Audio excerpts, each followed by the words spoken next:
Welcome to the deep dive. Today, we're going to be looking at delving into the world of chemical companies. Okay. Um, you've sent us some fascinating research and articles, especially from experts like Dr. Vijay Malik, Yeah. and also some credit rating agencies about analyzing these companies as investments. And I've got to say, this isn't your typical, chemicals 101 kind of stuff. No. We're going kind of beyond the basics here. Yeah, we are going to be uncovering what really makes these companies tick, how they work, the challenges they face, what makes them stand out. Right. So imagine a world without chemicals. Oh, wow. No plastics, no medicines, not even paint.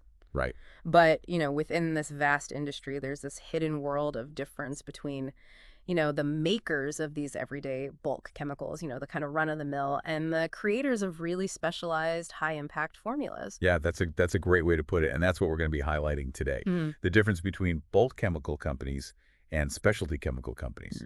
And that affects, everything from how they price their products Yeah. to how they kind of stand up to economic, issues. Okay, so let's break this down. Sure. What exactly makes a chemical company bulk versus specialty? Well, think of bulk chemicals as like workhorses of the industry. They're produced in massive quantities, and they're kind of like the basic building blocks for so many everyday products. We're talking plastics, methanol, the essentials. But the key here is that they're commodities, meaning one company's product is basically interchangeable with another's. So if their products are so similar, how do they compete? I mean, is it just a race to the bottom in terms of price? You hit the nail on the head. It's incredibly competitive, and the producer with lowest costs, often sets the market price, so everyone else has to follow or they get squeezed out. Wow, that sounds like a really tough business to be in. What are the implications of that? Well, one major challenge is they're incredibly susceptible to economic cycles. When demand drops, their fortunes really plummet right along with it. And it's not just demand. Fluctuations in raw material prices, even energy cost, can significantly impact their bottom line. So it's a real balancing act. They need to produce enough to be cost competitive, but not so much that they flood the market and drive prices down. Exactly. They're walking a tightrope, really. And this is where the idea of economies of scale comes in. They invest heavily in these massive plants to produce vast quantities. So that way they spread their fixed costs, like maintaining those plants, over a larger volume of product, and that makes each unit cheaper to produce. Okay, so then we've got these specialty chemical companies. How do they fit into this picture? Well, specialty chemical companies they're a different breed altogether. They're not churning out massive volumes of these basic ingredients. Right. Instead, they focus on smaller niche markets, creating unique and high-value products. They're kind of like the tailors of the chemical world. They design custom solutions for specific needs. Ah, interesting. So like the difference between buying fabric off the bolt versus having a bespoke suit made? Exactly. And because their products are tailor-made and often hard to replicate, they have a huge advantage, Yeah. pricing power. Their customers aren't as likely to switch suppliers just to save a few bucks because that specialty chemical is crucial to their final product. Right, like the example we saw about Deepak Nitrite Limited and their optical brightening agents, or OBAs, Mm. for textiles. A textile mill is not going to risk ruining millions of meters of fabric just to go with a cheaper, less reliable OBA supplier. Yeah, they're not going to do that. In that case, Deepak Nitrite isn't just selling a chemical, they're selling peace of mind. They're selling a guaranteed outcome. So it sounds like they're less exposed to these pricing pressures that the bulk chemical companies face. Does that mean they're immune um, to economic downturns?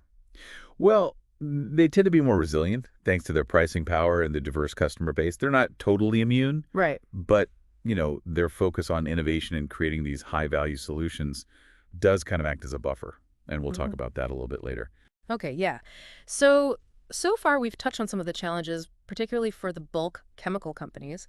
What about specialty companies? What are some of the challenges they face? Well, one of their biggest challenges is the very thing that gives them that edge, R&D. Hmm. To stay ahead, they've got to innovate constantly. So while a bulk company might be focused on optimizing an existing process, specialty companies are kind of trying to come up with the next big thing. That's it. And that means investing heavily in R&D, which can be a pretty big financial burden. Remember that statistic. Mhm. Specialty companies typically invest around 3% of their revenue back into R&D. Right. That's a lot. Yeah, it is, but it highlights how important innovation is for them to keep their competitive edge. So bulk companies are refining the production of, established chemicals, but specialty companies are venturing into new territory, developing these advanced materials that are going to be driving the future. That's the distinction. They're not just selling chemicals, they're selling the future. Right. That's great. This has been really insightful so far. Yeah. We've seen some really key differences between these two types of companies, Right. but there's so much more to explore. Absolutely. Next, we should talk about the impact of location on these businesses. Yeah. Because it's not just about where they set up shop, it's about where they are strategically in the global supply chain. Okay. And then we can't forget about environmental responsibility. Right. That's a huge factor for any company in this industry these days. Yeah, absolutely. Location, location, location. It's not just for real estate anymore. It's a vital factor in the success of these companies. Right. And how geography plays a role, well, we'll be right back to talk about that. So we were just talking about location and how important that is. Yeah, I mean, we've talked about bulk versus specialty, the challenges they face, innovation. But where these companies are actually located geographically can be just as crucial as what they produce. Absolutely. For bulk chemical producers, being close to their customers is really important. Mm. To keep those transportation costs down. Yeah. Shipping huge quantities of low-margin product a long way can really cut into your profits. It's Yeah. all about efficiency, right? Yeah, I mean, it's kind of like that cement plant example that we've talked about. Exactly. You don't want to build a cement plant hundreds of miles away from, where you're actually using the cement. Yeah. Those transportation costs, I mean, forget it. Yeah. But for specialty companies, it's often a different story. They might actually want to be close to a unique source of raw materials, Uh-huh. particularly if those materials are hard to transport. So a bulk chemical company might want to be near a major port to ship stuff out easily, Right. but a specialty company might choose to be, near a specific mine or an area known for some agricultural resource. Exactly.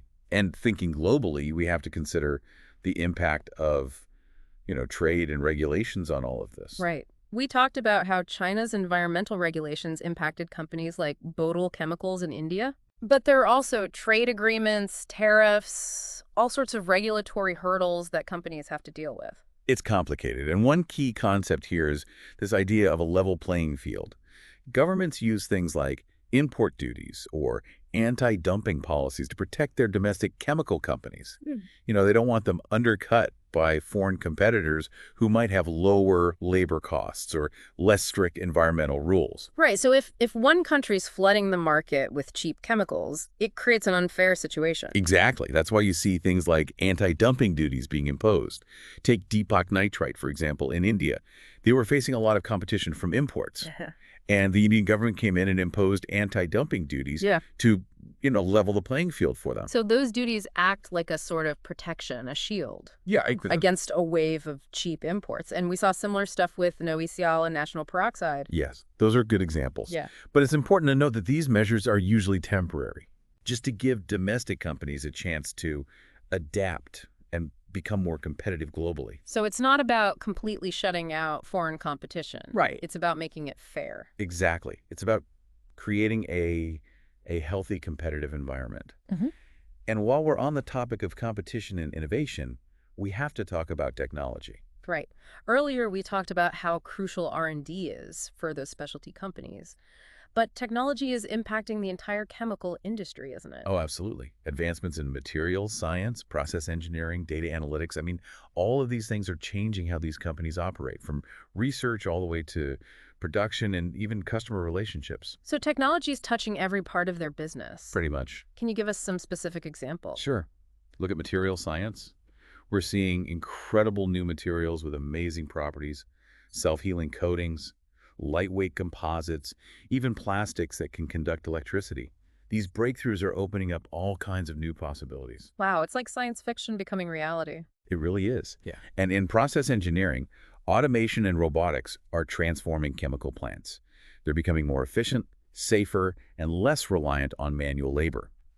And with data analytics, companies can monitor everything in real time, optimizing processes, making sure the quality is consistent. So they're becoming more efficient and productive and safer for workers. Exactly. And that focus on safety goes hand in hand with another big trend, sustainability. Right.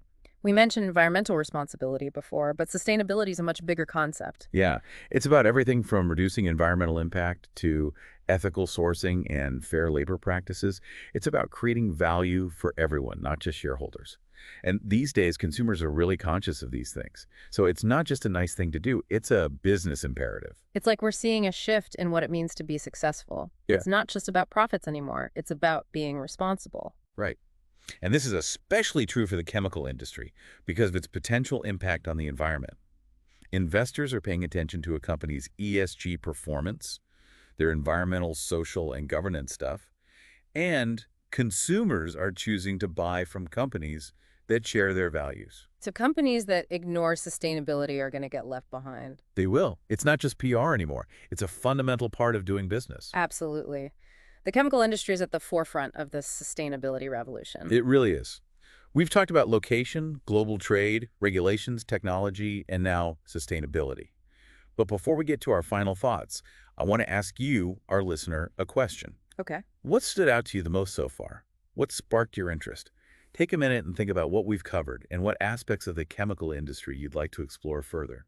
Welcome back to the deep dive. We've been on this journey exploring the world of chemical companies. We have a lot of layers to uncover. Yeah, we've talked about the difference between bulk and specialty companies, the challenges they face, the impact of location, globalization, technology, sustainability. Right. Big topic. It's like peeling back the layers of an onion, you know? But now it's time to put it all together, to think about what we've learned and what it means for the future. What are the key takeaways? What do you hope our listener walks away with? I think the most important takeaway is that this industry, it's more than just, test tubes and lab coats.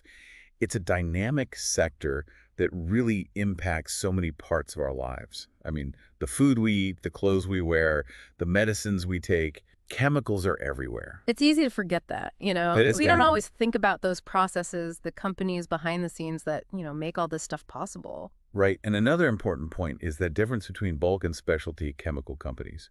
They operate differently, face different challenges.